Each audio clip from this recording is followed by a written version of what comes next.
Good morning and welcome to Energy Code Overview with Debbie Ohler. We're very happy to have you with us for this second day of continuing education and for these optional courses in the Code Academy. Debbie is going to be talking about energy conservation in the RCO and the OBC.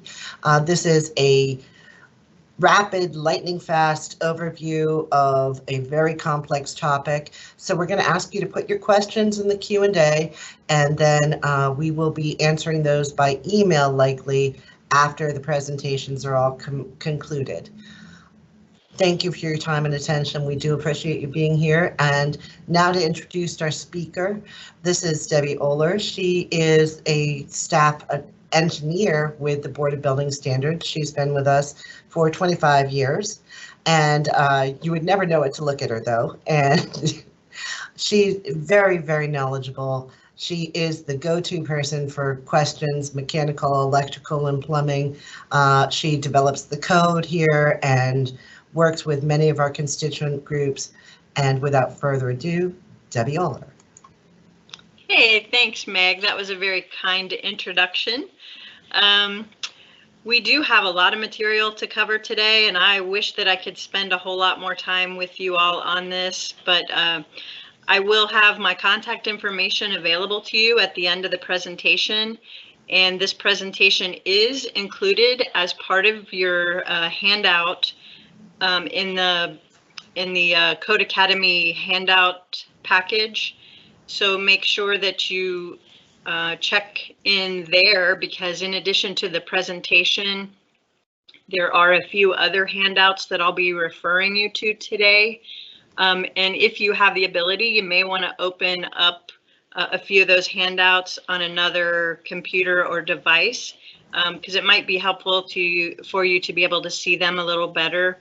My presentation is going to have a glimpse of those handouts, but there's just no way for us to blow those up so that you can see them better. So anyway, I think it's time that we get started. Meg, would you please put my presentation live? Your presentation is live. Perfect. Okay, let's get started. Today we're going to talk about energy conservation, and it's going to be a very quick overview of both the commercial and residential energy codes. I am going to mention that this is a very, very controversial topic sometimes. In all the years that I've been here at the board, it seems to create a lot of work for us trying to find just the right fit for Ohio in terms of energy conservation. We've got builders on one side, we've got energy advocates on another, and we try to make everybody happy as best that we can. The builders, when it comes to energy conservation, they're concerned because any changes to energy codes will drive up the price of the homes. And then from their perspective, that will eliminate some of the buyers in the market. They won't be able to afford the homes. They tend to look at first cost. How much is this energy code going to cost when we build this home? And they also contend that these energy codes have a very, very long payback. And so they don't want to move forward on more stringent energy codes typically. In contrast, we have the energy advocates who are promoting the efficient use of energy, water, other environmental resources. They promote energy codes by claiming that if you build a home more efficiently, then ultimately the building owner will pay less in utility bills. They like to calculate energy costs by using a life cycle cost analysis rather than a first cost analysis. So there's a whole different philosophical way of looking at these things. They contend that there is a reasonable payback, and so we're stuck here with this tug of war, basically. So we try to negotiate with both sides of this issue, and we basically are the mediators when it comes to what the energy codes will look like in Ohio. What we're going to talk about in this module today is the energy-related duties that the BBS has. I'm going to give you a real quick, brief summary of the Energy Code history in Ohio. We're going to talk about goals of these energy codes. I'm going to take you through and kind of just show you the outline of the Model Energy Code standards, Energy Code compliance methods, the duties of the various building department personnel and the owner, and then I'm going to provide you with some helpful links. Now, when we talk about the duties of the Board of Building Standards as it relates to energy conservation, I'm going to take you back to the Ohio Revised Code. Section 378110, paragraph A, clearly states that the standards that the board adopts shall relate to the conservation of energy and the safety and sanitation of those buildings. Oftentimes, people have the impression that energy codes aren't really that important because the safety and sanitation is why we have building codes. But this section of the law basically says otherwise. It says that in addition to the safety and sanitation of the buildings codes are supposed to relate to the conservation of energy. Now, this was added to the revised code, which is Ohio law, back in 1977.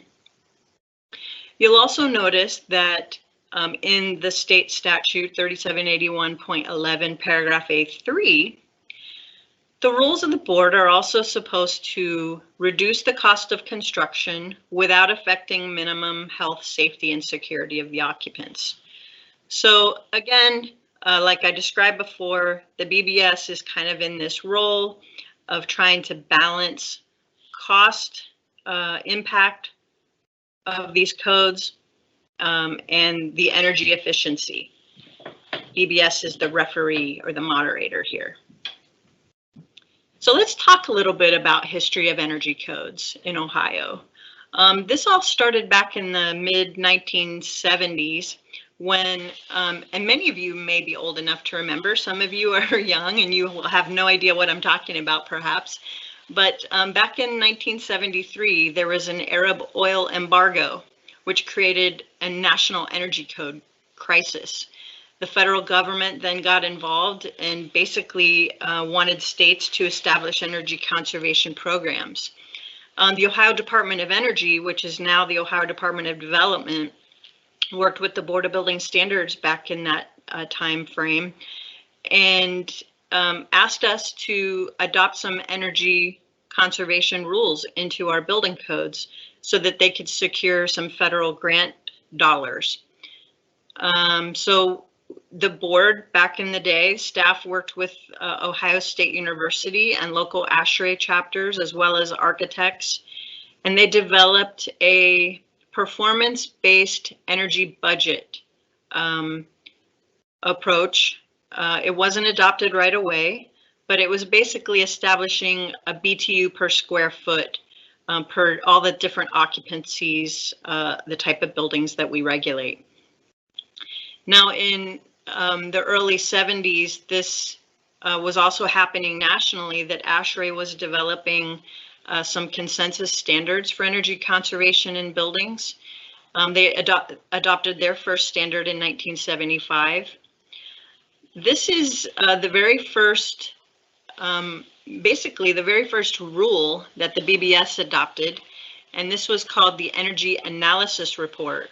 As you can see, it was all done manually, very time consuming, and rather confusing, I would have to say, to complete this packet, this manual packet of energy code calculations to be submitted to the departments. We did, however, adopt this into rule eventually, and it was a requirement. At the same time that BBS was adopting these rules, there were some changes to the law that actually required that the BBS adopt standards. So even though we did it before we were required to do it, it was kind of interesting to look at all of this history. The ironic thing is that that law included that the BBS adopt rules for 1, 2, and 3 family dwellings, energy conservation. Now, if you've been around long enough, you'll know that the board did not have the authority to write building codes for 1, 2, and 3 family dwellings, and they were exempt from the Ohio Building Code for many years. There was no enforcement responsibility for those energy standards in the 1, 2, and 3 family dwellings. And then they adopted another law that said that local jurisdictions could enforce the energy code provisions for 1, 2, and 3 family dwellings. But remember, that's kind of awkward because there are no structural requirements, there are no electrical requirements back in that time from the board, but yet we were adopting energy code requirements for 1, 2, and 3 family dwellings. So this was done locally, and we had to make an assumption that the local governments knew that we had adopted energy code standards for 1, 2, and 3 family dwellings, and it was on their back to actually enforce it. So as you can guess, I would put my money down that there was probably a whole lot of inconsistent enforcement, if any at all, on the energy code standards for 1, 2, and 3 family dwellings back then. Even today, I would say that there is some spotty enforcement of energy code provisions, even though we now do have a statewide residential code for 1, 2, and 3 family dwellings, and that we have incorporated the energy conservation standards into those rules. But let's go back a little bit again and look at the transition from older building codes to where we are today. There was a national standard that was called the Model Code for Energy Conservation in New Building Construction. This was developed with the U.S. Department of Energy, and Ohio did adopt this for many, many years. We supplemented that standard with some unique prescriptive requirements for 1, 2, and 3 family dwellings. I would guess that primarily the reason we did this was because these model energy codes were very complex, very difficult to comply with, very technical. So we tried to make it simple and add some prescriptive requirements so that builders would know just, what are values to put in the walls. Just tell me what to do and we'll do it. So we tried to make it as simple as possible. Then along came the Model Energy Code, which was the next standard that was developed nationally, and ASHRAE standards were adopted as well. So I'm going to quickly brief through this history. I did mention that I have a handout on all of the history if you want to look at this in more detail, but it was in the mid-90s that we finally adopted the ASHRAE 90.1 standard. Prior to that, that standard was not really written in a codified form, so that wasn't enforceable language. So finally, ASHRAE published a document that had enforceable language in it, like shall instead of may, those type of things. So that began the dual adoption of the Model Energy Code and the ASHRAE standard. Along the way, we still maintained a whole lot of prescriptive packages for residential 1, 2, and 3 family dwellings. And remember, this is still back in the time when we did not adopt any other standards for 1, 2, and 3 family dwellings. So we plunked these requirements kind of in the commercial building code, which was the only building code we had responsibility for back then. So it's kind of awkward, and I'm sure hidden, and a lot of people didn't even realize that we had adopted these rules. After the Model Energy Code, I whipped by there a little too quickly. After the Model Energy Code, ICC got involved and started publishing the International Energy Conservation Code. That first edition was the 2000 edition. And you'll recognize that today because that's still the standard that is typically used for energy conservation, along with the ASHRAE 90.1. So we were petitioned back in 2005 to actually directly reference the ASHRAE standard 90.1 instead of using the reference from the IECC to the ASHRAE 90.1. And the reason that they were particularly interested at that time was because there were a lot of inconsistencies in the lighting provisions, and they were wanting us to kind of marry those a little better so that if designers chose one standard or the other, they would be more in tune. Now here's where we get to the first residential code of Ohio back in 2006. And now we have a place where we can put some energy conservation requirements for 1, 2, and 3 family dwellings. So we typically referenced the Ohio Building Code rules for the adoption of the IECC. But the problem with that was when the commercial building code was updated, that automatically updated the residential energy provisions too.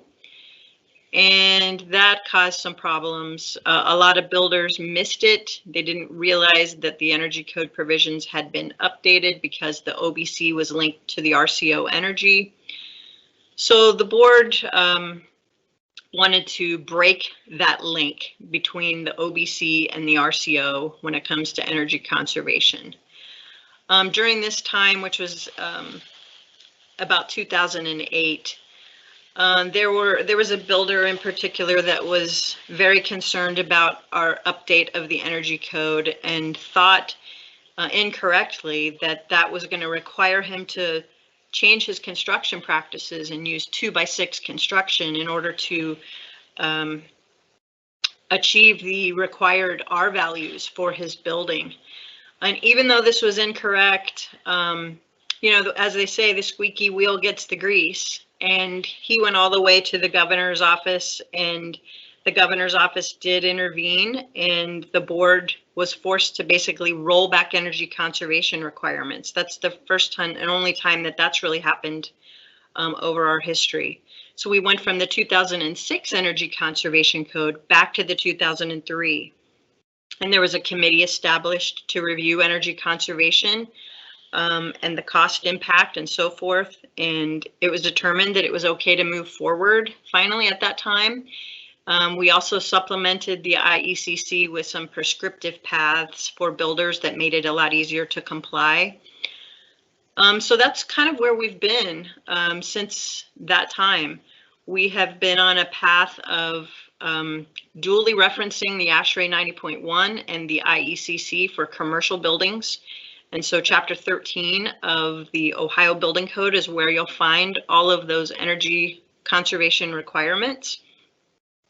For the residential energy code, you'll find those requirements in Chapter 11. And we do have a unique Ohio Home Builders Association prescriptive path along with the IECC provisions.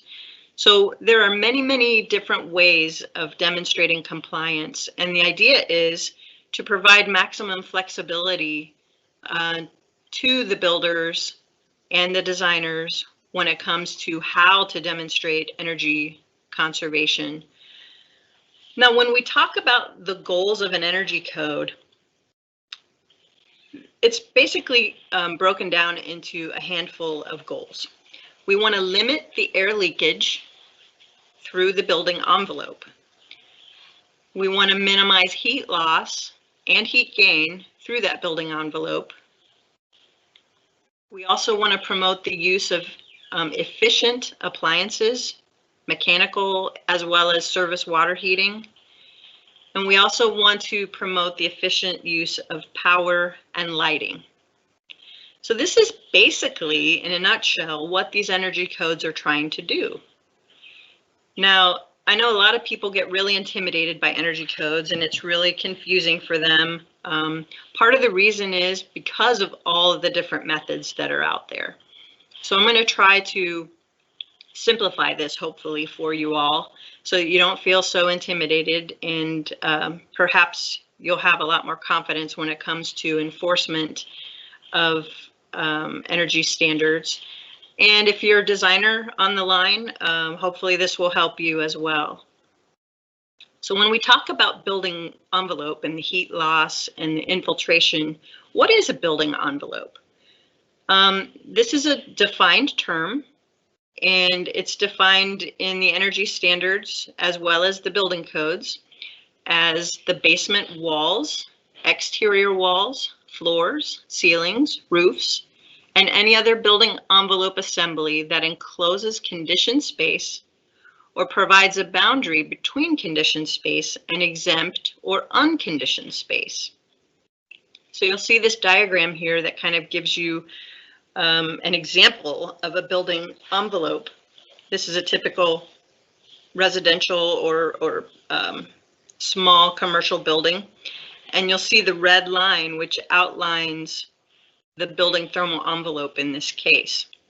In this particular case, the designer chose to leave the attic outside of the thermal envelope. So I want to emphasize that it is the owner or the owner's rep or the builder who defines the location of the building envelope. It's not the building department, it's not the plans examiner, it's the building owner that will tell you where they are defining the building envelope. And then it's your job as building department personnel to verify that they have properly designed that envelope. Okay. So what's it mean to limit air leakage or to tighten up the building envelope? That means that we're going to install efficient windows and doors.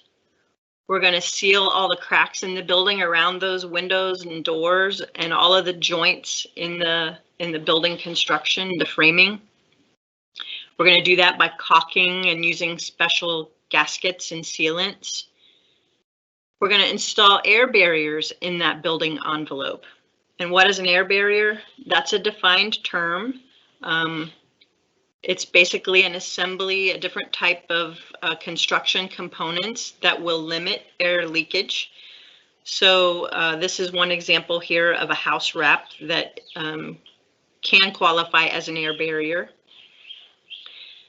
And we also, when we're talking about tightening up that building envelope, we want to test it to make sure that we have a limited amount of leakage. And we do that testing by use of a blower door. So you might have heard of blower door test. That's basically how you pressurize the building, and then you take measurements to ascertain or measure the leakage through that building envelope. Now, when we talk about limiting heat transfer through the building envelope, we do that by insulating the components. We insulate the ceilings, we insulate the walls, we insulate the basement walls, the crawl spaces, the floor slabs. So here's some illustration of people installing insulation. We also, when we want to talk about limiting heat transfer, we want to install efficient windows, doors, and skylights. So this is really it. I mean, it's real basic, it's real simple concepts that we're trying to achieve here. We also want to promote the efficient use of mechanical equipment. We're going to do that by sealing ducts with mastic or tapes. And what that does is it eliminates the leakage through the ducts, through the joints. And we want to make sure as building department personnel that we're verifying that all of this has been sealed up properly, because it makes the equipment run much more efficiently. We're going to test those ducts also to identify the leakage. And that's done through sometimes called a duct blaster test. We're also going to require that we install efficient HVAC equipment. Now, the federal government actually, they regulate the minimum efficiencies that manufacturers will make appliances to.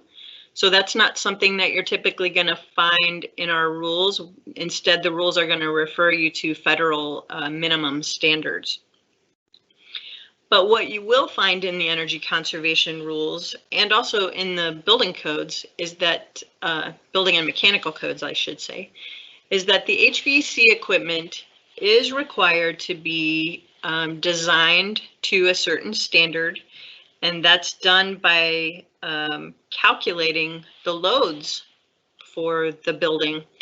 And it's usually mechanical engineers who perform these load calculations. But it's your job as the building department to verify that they have properly done these calculations and that they should be submitting copies of the calculations to you all to verify that they are calculating the loads properly and that they are then sizing the equipment based on those load calculations. And when the equipment is sized properly, then it runs much more efficiently and we're wasting less energy. So another thing to consider is sometimes the mechanical equipment ducts will need to be insulated, as well as mechanical piping will need to be insulated. And the purpose of that is, again, to limit heat transfer and wasted energy.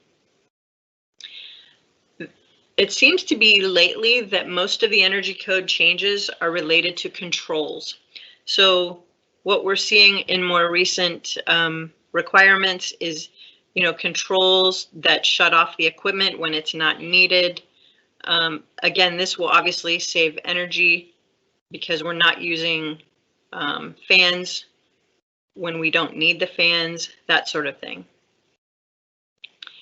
There are now energy code requirements for installing economizers, which evaluates the current air temperatures and humidity and allows you to use cooler outside air when it's cooler outside to cool the building instead of using air conditioning systems, for example. So there are all kinds of controls now. That's one reason it's getting a little more complicated when we talk about energy conservation. It's a little more difficult to understand.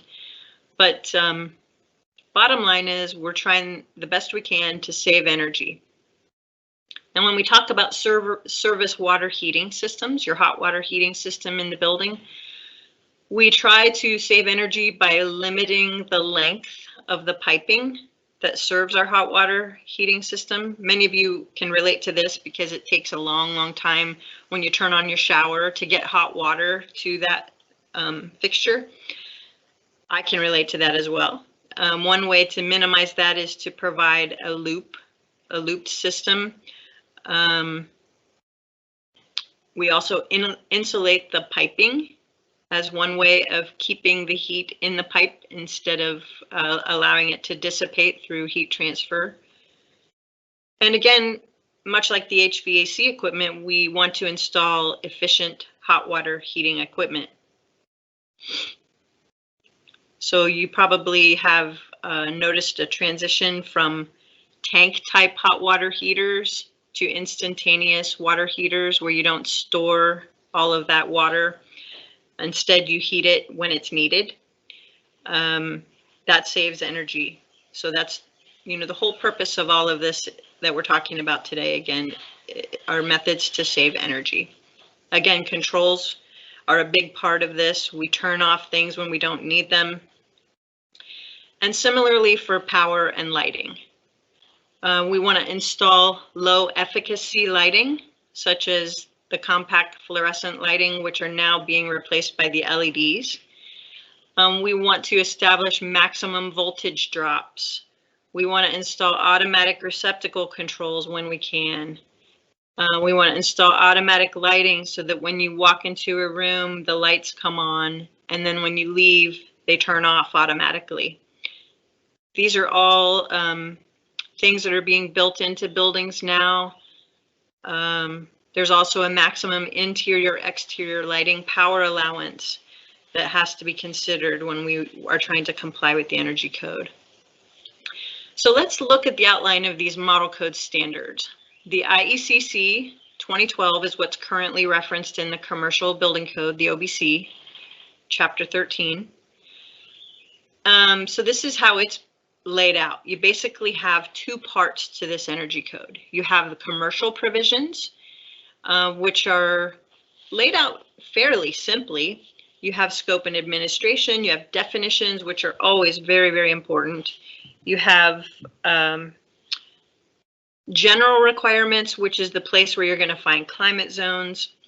you also have all of the building components kind of laid out separately. So we just talked about building envelope. We just talked about mechanical. We just talked about water heating, power, and lighting. So each energy code standard is broken out with all of those separate components. So it's really not as complex as it may seem. And then at the end, much like our building code, there's a reference standards chapter. Now, also as part of this energy conservation standard, there are residential provisions, or the R chapters.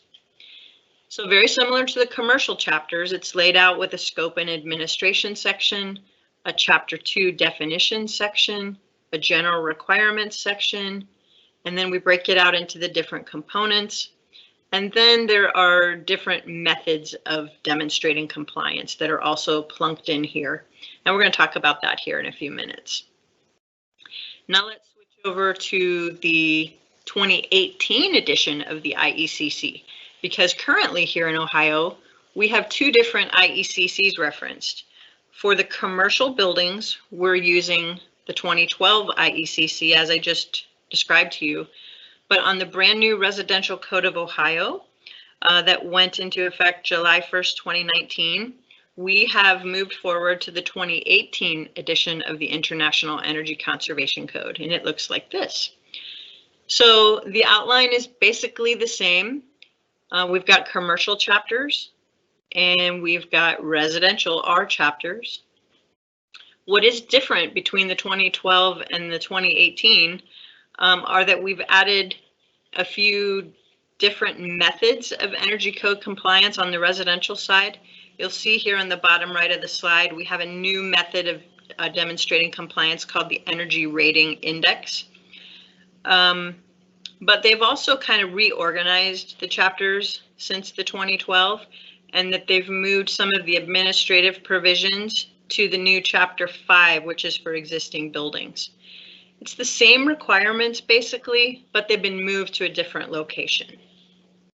So that's something to pay attention to.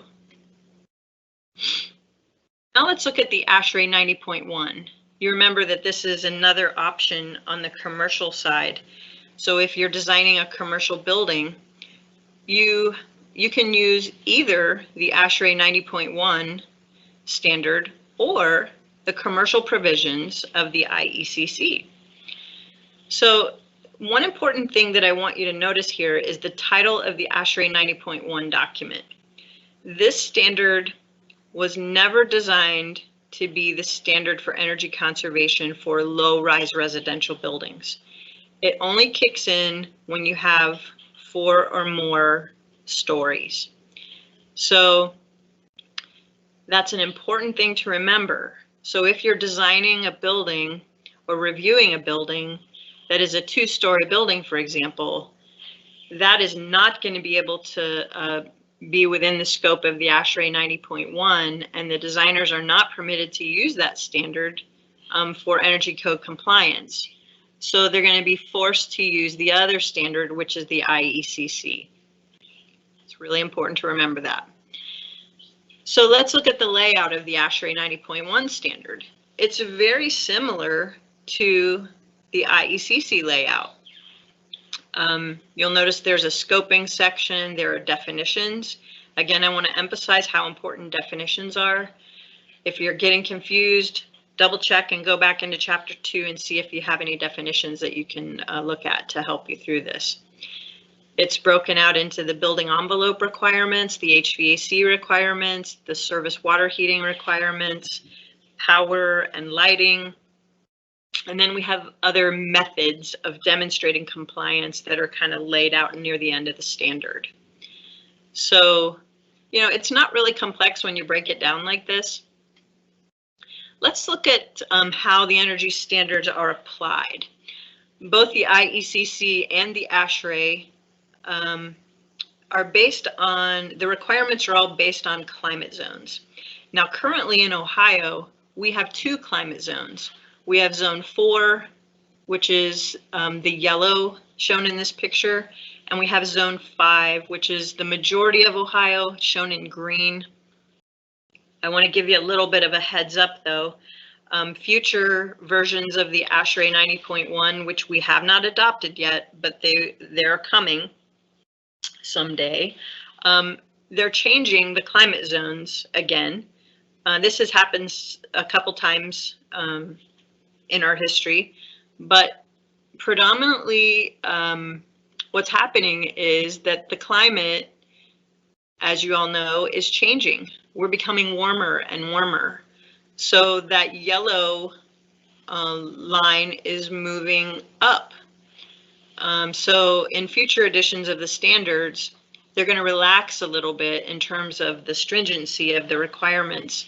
And that line is actually going to move all the way up into Franklin County, which is where Columbus is. So we're going to be moving from a climate zone 5 to a climate zone 4, I think. I hope I'm not mistaken there, but that's what I remember hearing at the code change hearings. So let's take a look at a few important points when we talk about all of these standards. We've got important definitions that I want to stress, and that's the definition and the distinction between a residential versus a commercial building. It's a little bit different than what you generally might think. So just for energy code purposes, we talk about residential and commercial. If you look in the 90.1 standard, they define a low-rise residential building as a single-family home, a multifamily structure of 3 stories or fewer, manufactured homes, modular mobile homes. So all of the low-rise residential buildings, as we talked about, are not within the scope of that ASHRAE 90.1 standard. Now, when we talk about the IECC in contrast, we have a definition of residential building, which is similar to that in ASHRAE. It includes detached 1 and 2 family dwellings, multiple single family dwellings such as townhomes, group R2, which are apartments and condos that might share egress. We've got R3 buildings, which have independent egress. We've got R4 buildings. As long as they're 3 stories and less in height above grade plane, and that is consistent between the standards, it's considered a residential building. Now, commercial buildings are anything that's not a residential building. But remember that the scope of the IECC included both residential and commercial buildings. Remember, it was broken up into 2 different parts. So if you're designing or reviewing a building that is a low-rise residential building, remember, you can't use ASHRAE 90.1. That's why we have adopted the IECC, because it is within the scope of that standard. And you'll be using the R chapters, not the C chapters. Now, what do you do with a mixed occupancy building? You know, it might be mercantile down below, a store, for example, and then above it, you might have some apartments. Those are handled separately. So you'll apply commercial provisions to the commercial occupancies and residential provisions to the residential portion of the building. Now, this is in your packet. This is part of your handout packet. This is a flow chart that I prepared, and it's been around for several years. This is where we attempt to simplify things, but if you look at this flow chart, it's rather overwhelming, isn't it? This particular flow chart is a combined flow chart that looks at every occupancy that we regulate. So it's got residential and commercial buildings in it. And what it's attempting to do is to show you all of the different options or ways that you can demonstrate compliance. And let's start at the top of this flow chart. What we're going to do is say, okay, what kind of building do you have? If you're in a 1, 2, or 3 family dwelling, then you're going to be over here to the left of the chart. I'm sorry, if you're a 1, 2, or 3 family dwelling, you're going to be over to the right of the chart. If you're anything other than that, you're going to be over here on the left-hand side of the chart. And that means you're within the scope of the Ohio Building Code or the Commercial Building Code. If you're on the right side of the chart, you're in the Residential Code of Ohio. And you'll notice that there is some crossover there. And the reason for that is that we've got exceptions in our commercial building code that allows certain group R3 occupancies to go use the Residential Code of Ohio. That creates a little bit of confusion. Ohio is unique in that way. And that's kind of where you see this little diagonal that goes back up from the group R3 right in the center of this flow chart, back up to the Residential Code of Ohio, Chapter 11. Now you have to pay very close attention to how you use those exceptions and how you navigate the codes, because right now, not all of the methods of compliance are available to be used for a group R3. Now we were petitioned to change that, and we were in the process of changing that to allow all of the methods that are in the RCO energy chapter to be used. But we didn't get that rule through the rule development process, and it has not been adopted yet.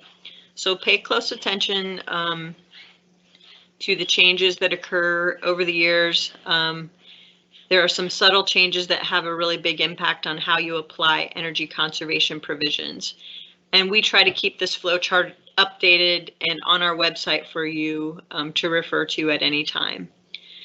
So looking back again on the left-hand side of this flow chart, if you take it all the way down to the bottom, you'll notice that these are the different methods, or the different paths that the designer has to demonstrate compliance. Now, underneath the blocks, you'll see that I've tried to identify what is required to be submitted and how you demonstrate compliance. So if we look at the far left bottom part of this flow chart, you'll see that ASHRAE 90.1, section 5.5 outlines a prescriptive building envelope option of demonstrating compliance. And you'll see below that box that there is no software that's required to be submitted to the department. There's no calculations that really need to be done. You simply just go to those sections of the ASHRAE, you follow the requirements. The table lists all the R values that might be required for all the different building components.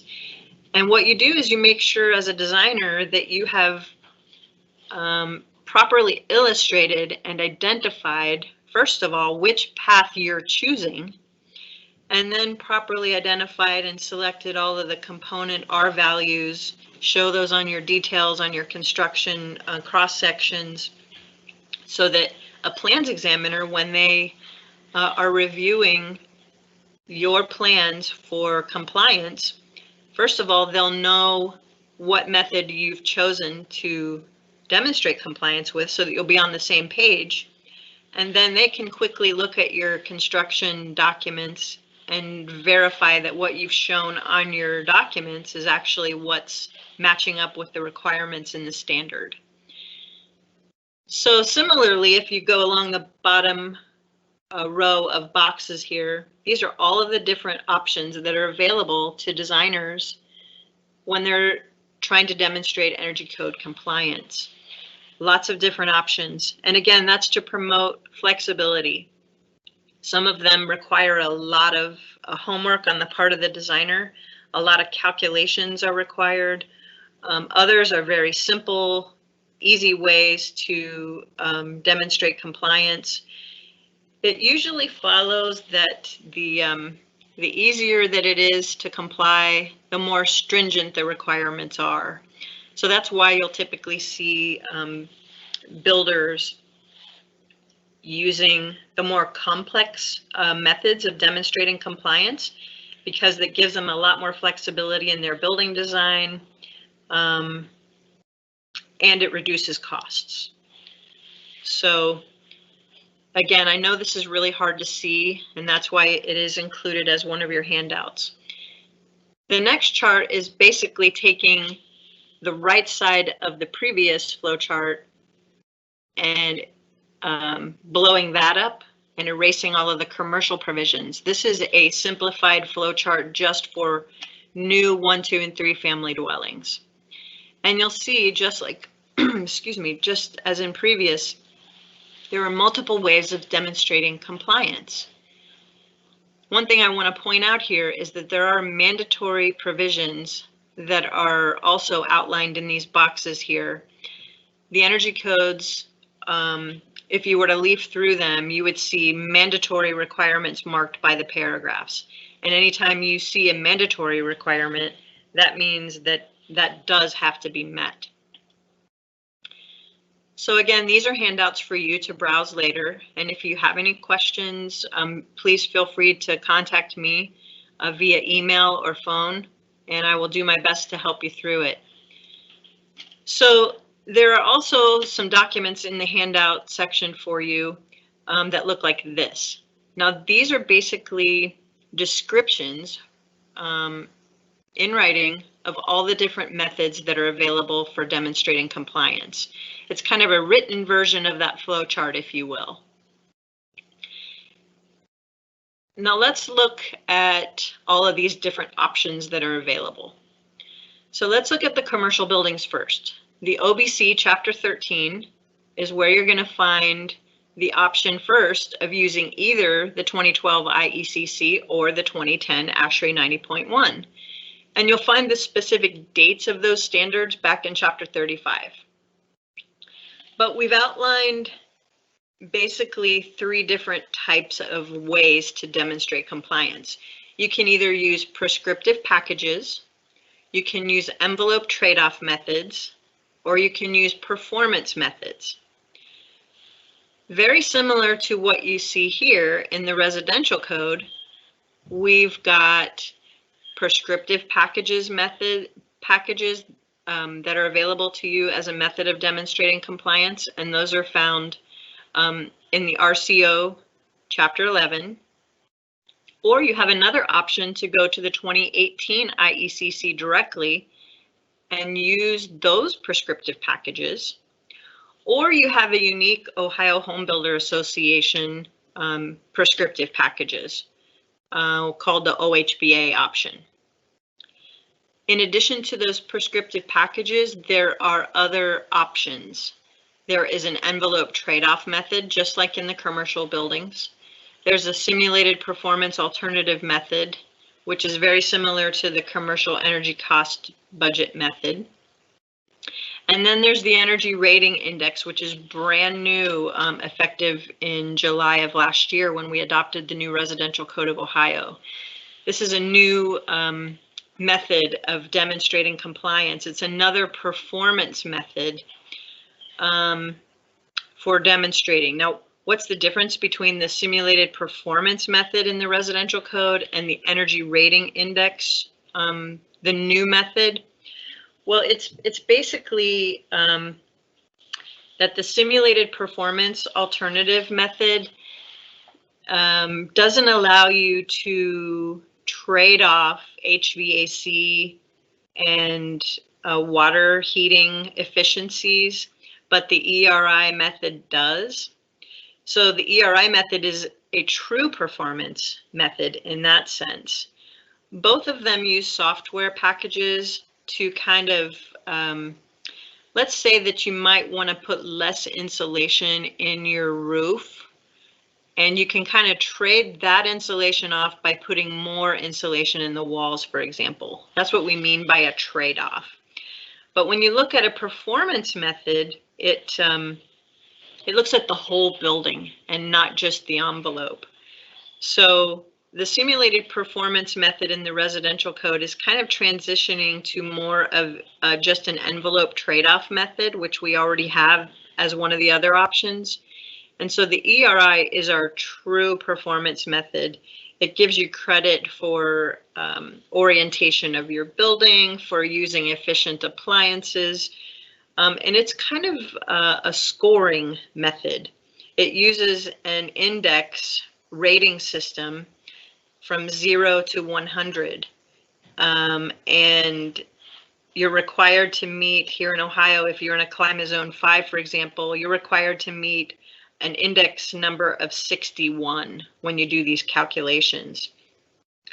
If you have a 0 scoring building, that means that you have a net zero building. That's a good thing. It means you're creating as much energy as you are using, basically. And let's see, if you have a building that's a 100 on the scale, that's equivalent to a building that was built to the 2006 IECC. So it's kind of very similar to the HERS rating that energy raters use. Let's look at these different packages in a little more detail here. Prescriptive, it's the simplest, it's the fastest, it's typically a little more conservative, and as a result, it may not be the most economical. But if you're a builder and you just want somebody to tell you what to do to meet the energy code, this is probably for you. You just go to the table, it tells you what R value to put in, what U value windows you need. So, you know, this is very easy. It's a predefined package. You just pick it from a table that you'll find in the codes. You do have to pay attention to some of the restrictions. And again, you still have to meet the mandatory requirements in order to comply. But what you'll do when you submit your plans is just tell the building department that you're using a prescriptive package, tell them which one, and then make sure that you've illustrated on your plans the appropriate R values, U values, etc. Envelope trade-off, on the other hand, this is where you will actually most likely be using a ResCheck software package, which is a software that the Department of Energy developed. It's a free software package. It allows you some trade-offs, as we discussed. You can put more insulation in the walls and then put less in the ceiling, or vice versa. So these are a little less restrictive than the prescriptive packages because you are allowed to trade off these sort of things. It is a little more involved in order to demonstrate compliance because you do have to learn the software. So a lot of builders who are just looking for something more simple don't want to do this because it requires the use of some software. Let's see, the performance method, we talked a little bit about that. This is very time consuming. It's very technically involved, but it is the most flexible ultimately. You will have to use software to do these performance calculations. And as a result, oftentimes it's the mechanical engineers on projects that are using this software. Sometimes on the residential side, builders will choose to hire an energy rater. And the energy raters have purchased this software. They have been trained on how to use the software.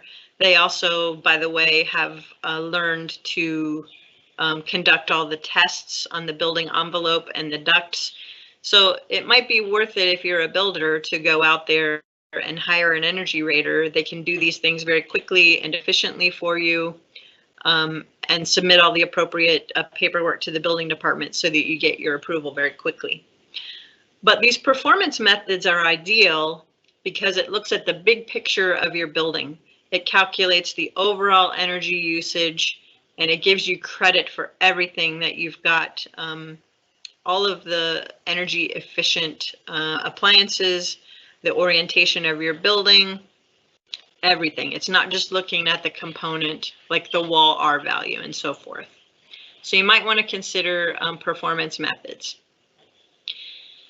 Now let's talk about the role of the building department when it comes to energy efficiency. So first, let's talk about the owner, because the owner is going to be submitting plans to the building department. At least they're supposed to. The owner needs to identify on the application typically whether this is a new building, whether they're altering it, whether it's an addition. They need to tell you what type of occupancy it is, and that's really important so that you know whether you're in the OBC or the RCO, right? This is the same type of stuff that's important for any building, not just energy conservation. But now they also need to identify which standard they're using to demonstrate compliance. Remember, we can use either the IECC or the ASHRAE for many commercial buildings. Then you also have to identify which method you're proposing to use. This is so important that you tell the building department how you plan to demonstrate compliance. It's your choice as the owner or the owner's rep. You make this decision. The building department should not be telling you how to do it. You need to figure out your options, figure out which one is most cost effective for your building, and tell the building department, here's how I'm demonstrating compliance.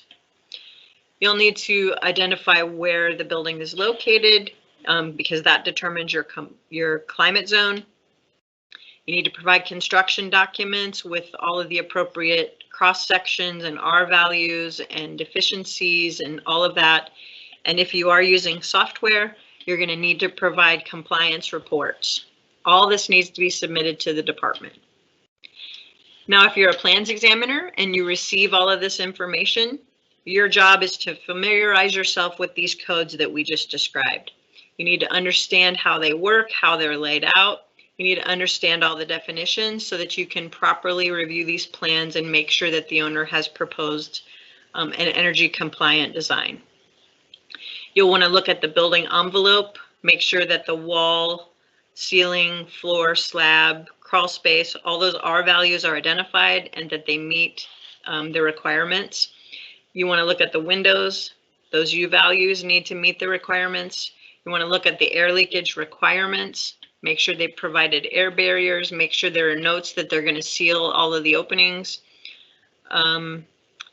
Some commercial buildings now require vestibules to limit leakage. You want to look at all the HVAC systems. Make sure you read the chapters in the standard because some of them, as I mentioned earlier, are requiring elaborate controls. So you want to make sure that the specifications for the plans have identified those.